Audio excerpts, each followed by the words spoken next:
In addition to creating musical parts the traditional way by either playing them in on a MIDI controller or opening the musical editor and using the piano view or the score view, Studio One has a dedicated step sequencer as an alternate way of creating parts. And this is a non-real-time way of working on a grid of notes and creating repeating patterns.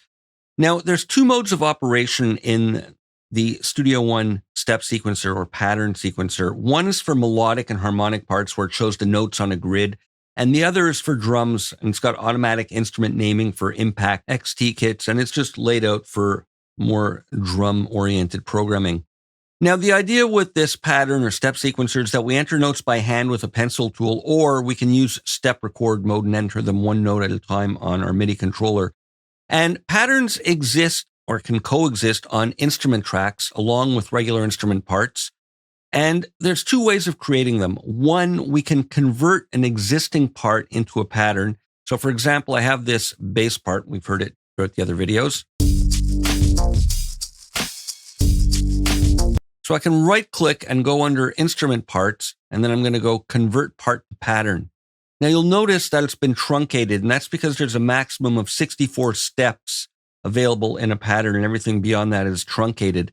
Now, if I double click this or hit F2, we're going to go into the pattern editor, and we'll see that it's automatically chosen the melodic harmonic mode for us, since this is a melodic part, not a drum part.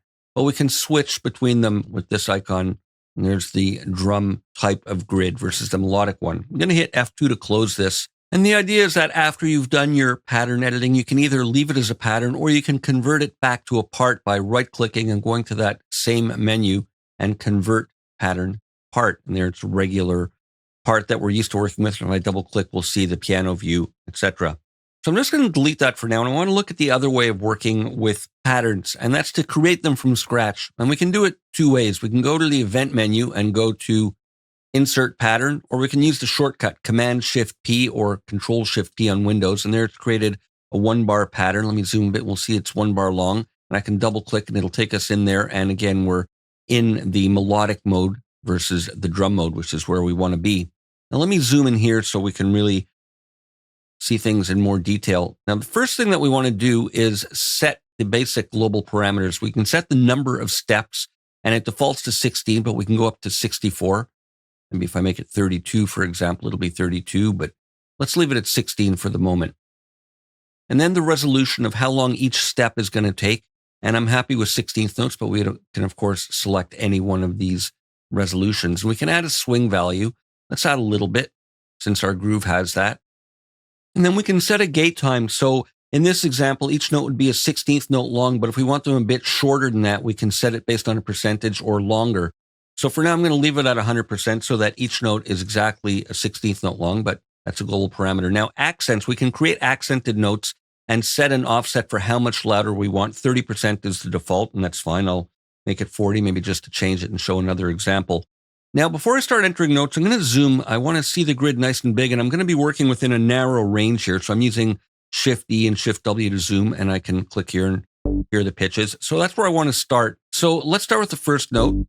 And then we can simply click and enter notes wherever we want. Now, the idea is that we can click and say I'm going to add a B flat next. I can drag back and forth while my mouse is down to select the length of a note to get a longer note.